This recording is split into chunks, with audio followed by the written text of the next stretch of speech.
ലോക chapter 1 Chandra movie വെള്ളിയാഴ്ചയാണ് റിലീസാവുക എന്നാണ് ഞാൻ വിചാരിച്ചിരുന്നത് കേട്ടോ. വ്യാഴാഴ്ച തന്നെയാണ് അതിൻ്റെ റിലീസ്. അപ്പോൾ ആ സിനിമ കണ്ടു. അപ്പോൾ അതിനെക്കുറിച്ചുള്ള അഭിപ്രായം. അപ്പോൾ ഈ സിനിമ കഥ എഴുതിയിരിക്കുന്നതും ഡയറക്ഷൻ ചെയ്തിരിക്കുന്നതും ഡൊമിനിക് അരുണാണ്. കക്ഷി എഴുതിയിരിക്കുന്ന ഈ കഥ എന്ന് പറയുന്നത് ഒരു സൂപ്പർ ഹീറോ ആക്ഷൻ അഡ്വഞ്ചർ സ്റ്റോറിയാണ്. ശരിക്കിത് ദുൽഖർ സൽമാൻ്റെ വേഫറർ ഫിലിം കമ്പനി പ്രൊഡക്ഷൻ കമ്പനിയാണ് ഈ സിനിമ എടുത്തിരിക്കുന്നത്. അപ്പോൾ അവരുടെ വേഫറർ ഫിലിം യൂണിവേഴ്സിലെ പാർട്ട് 1 ആണ് ഈ മൂവി. ഇത് എന്താണിത്? മലയാള സിനിമയുടെ പോക്ക് എങ്ങോട്ടാണ്? ശരിക്കൊരു ഹോളിവുഡ് മൂവി കണ്ടിട്ട് വന്ന പോലെ ഉണ്ട് കേട്ടോ. സിനിമ 30 കോടിയാണ് ഇതിൻ്റെ ബഡ്ജറ്റ്. പക്ഷെ കണ്ടാൽ പറയില്ല, അതിന് മേലെ ഒരുപാട് ചെലവ് ചെയ്തെടുത്ത പടം പോലെയാണ് എടുത്തു വച്ചിരിക്കുന്നത്. ശരിക്കും അർണോൾഡ് സ്ക്വാർട്സ്നെഗറിൻ്റെയൊക്കെ സിനിമകൾ ഉണ്ടല്ലോ, ആ ലെവലിലേക്ക് ഒന്നും വന്നിട്ടില്ല. പക്ഷേ അതുപോലെ ഒരു സിനിമ മലയാളത്തിൽ എടുത്താൽ എങ്ങനെയുണ്ടാവും? അത് തന്നെയാണ് ലോക ചാപ്റ്റർ 1 ചന്ദ്ര. അപ്പോൾ ഇതിൽ പ്രധാന താരം എന്ന് പറയുന്നത് തന്നെ ചന്ദ്ര തന്നെയാണ്. കല്യാണി പ്രിയദർശൻ ഈ സിനിമയുടെ മുഴുവൻ ക്രെഡിറ്റും എടുത്തിരിക്കുകയാണ് കേട്ടോ. ആക്ഷൻ ആകട്ടെ, അമാനുഷിക വിഷയങ്ങളാകട്ടെ, അതുപോലെ ആ ക്യാരക്ടർ അവർ അഭിനയിച്ചിരിക്കുന്നത് സൈലൻ്റായിട്ട് സംസാരിക്കുന്ന രീതിയിലാണ് ചെയ്തിരിക്കുന്നത്. കാരണം ആ കഥാപാത്രം അങ്ങനെയാണ്. അതുകൊണ്ട് തന്നെ ആ രീതിയിലാണ് പോയിരിക്കുന്നതെങ്കിലും ഇതിൽ പ്രണയം അതുപോലത്തെ കാര്യങ്ങളൊക്കെ കൊണ്ടുവന്നിട്ടുണ്ട്. പിന്നെ നസ്ലൻ്റെ കാര്യം പറയുകയാണെങ്കിൽ തുടക്കത്തിലൊന്നും എനിക്ക് അങ്ങനെ കാര്യമായി ഒന്നും തോന്നിയില്ല. പിന്നെ സിനിമ അങ്ങോട്ട് മൂവിങ് ആകുമ്പോൾ കല്യാണിയുമായിട്ടുള്ള കാര്യങ്ങളൊക്കെ വരുമ്പോൾ പതിവ് ശൈലിയിലുള്ള കാര്യങ്ങളൊക്കെ നസ്ലൻ ചെയ്തിട്ടുണ്ട്. നല്ല കോമഡി, അതേപോലെ പേടിച്ചിട്ട് പുള്ളി ഓരോ കാര്യങ്ങൾ ചെയ്യുമല്ലോ, അതേപോലെ പുള്ളിയുടെ പ്രണയം, അതൊക്കെ തന്നെ സാധാരണ പതിവ് ശൈലിയിൽ നസ്ലൻ ചെയ്യുന്നതൊക്കെ ചെയ്തിട്ടുണ്ട്. കുഴപ്പമില്ല, നന്നായിട്ടുണ്ട്. പിന്നെ ഇതിൽ കുറേ കാമിയോ റോൾസ് വന്നിട്ടുണ്ട്. അവർക്കും അതേപോലെ അമാനുഷിക കാര്യങ്ങളൊക്കെ ഉണ്ട്. കാമിയോ റോൾസ് ആരൊക്കെയാണെന്ന് ഞാൻ പറയുന്നില്ല, ഇനി അതിൻ്റെ ഒരു സസ്പെൻസ് കളയണ്ടെന്ന് കരുതിയിട്ടാണ്. ഒരുപക്ഷെ നിങ്ങൾ എന്തായാലും അത് അറിഞ്ഞിട്ടുണ്ടാവും ആരൊക്കെയെന്ന്. ഇനി ഞാനായിട്ട് അത് പറഞ്ഞ് അങ്ങോട്ട് ആ സസ്പെൻസ് പൊട്ടിക്കുന്നില്ല. അപ്പോൾ അവർക്കൊക്കെ തന്നെ ഇതിൽ പ്രധാന ക്യാരക്ടറിലേക്ക് അവർ എങ്ങനെയാണ് ആ ബന്ധം വരുന്നതെന്ന് വ്യക്തമായിട്ട് ഈ സിനിമയിൽ കാണിച്ചിട്ടില്ല. എന്നാൽ അവർക്കും ഇതിൽ ആക്ഷനും അതേപോലെ സൂപ്പർ ഹീറോ സംഭവങ്ങളൊക്കെ കൊടുത്തിട്ടുണ്ട്, നന്നായിട്ടുണ്ട്. അപ്പോൾ എന്തായാലും ഇതിൻ്റെ അതേപോലെ വിജയരാഘവൻ സാറ്, അദ്ദേഹം ഡാനിയൽ എന്നൊരു കഥാപാത്രത്തെ ചെയ്തിട്ടുണ്ട്. സൗബിനെ കാണിക്കുന്നുണ്ട്.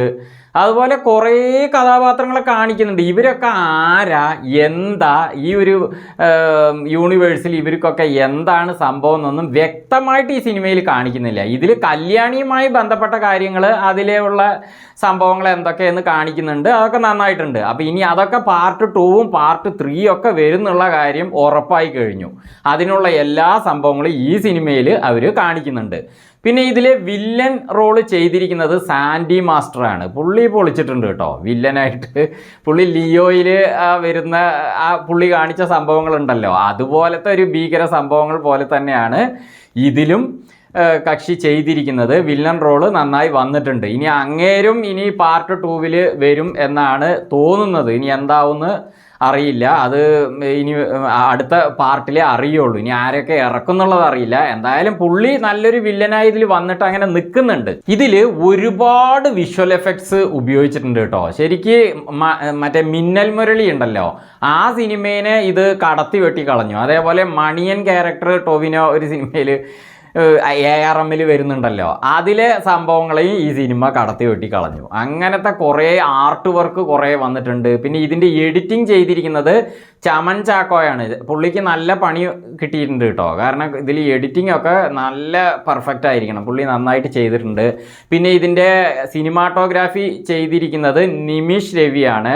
പുള്ളി നന്നായിട്ട് ക്യാമറ ചലിപ്പിച്ചിട്ടുണ്ട്. പിന്നെ ഇതിന് മ്യൂസിക് കൊടുത്തിരിക്കുന്നത് ജേക്സ് ബിജോയാണ്. അപ്പോൾ അമാനുഷികമായ ക്യാരക്ടറുകൾ വരുന്ന ലെവലിലുള്ള BGM ഒക്കെയാണ് ജേക്സ് ബിജോയ് ഇതിന് കൊടുത്തിരിക്കുന്നത്. നന്നായിട്ടുണ്ട്. അപ്പോൾ വിഷ്വൽ എഫക്ട്സിൻ്റെ അതേപോലെ super heroism, action, thrilling, adventure ഇങ്ങനെയുള്ള കാര്യങ്ങളിലൊക്കെ മലയാളത്തിന് അഭിമാനിക്കാവുന്ന ഒരു സിനിമ കൂടി ഇറങ്ങിയിരിക്കുകയാണ്. അപ്പോൾ നന്നായിട്ടുണ്ട്. ഇത് ശരിക്ക് വീട്ടിലുള്ള എല്ലാവരും തന്നെ പോയിട്ട്, ഞാൻ പൊതുവെ എപ്പോഴും പറയാറുണ്ടല്ലോ ആരൊക്കെ പോയി കണ്ടാൽ എങ്ങനെ ഇരിക്കും എന്നുള്ളത്. അപ്പോൾ വീട്ടിൽ ഫാമിലിയിലുള്ള എല്ലാവരും പോയി കാണാൻ പറ്റിയ മൂവി തന്നെയാണ്. പ്രത്യേകിച്ച് കുട്ടികൾക്ക് ഈ സിനിമ നന്നായിട്ട് ഇഷ്ടപ്പെടും. കുട്ടികളൊക്കെ ഓണക്കാലം ആയതുകൊണ്ട് ഫാമിലി ആയിട്ട് പോയി കാണാൻ പറ്റിയ മൂവി തന്നെയാണ് ഇത്. അപ്പോൾ കല്യാണി പ്രിയദർശൻ ഈ സിനിമയിൽ അങ്ങോട്ട് പൊളിച്ച് ചെയ്തിട്ടുണ്ട്. എനിക്ക് നന്നായി ഇഷ്ടമായി.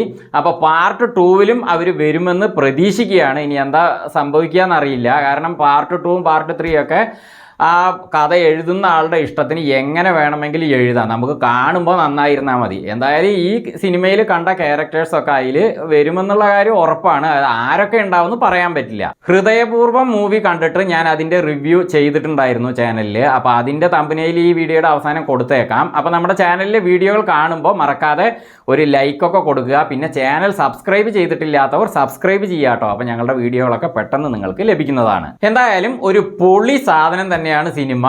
ഓണക്കാലം ഉഷാറാക്കാൻ വേണ്ടി എല്ലാവരും കണ്ട് എൻജോയ് ചെയ്യാം.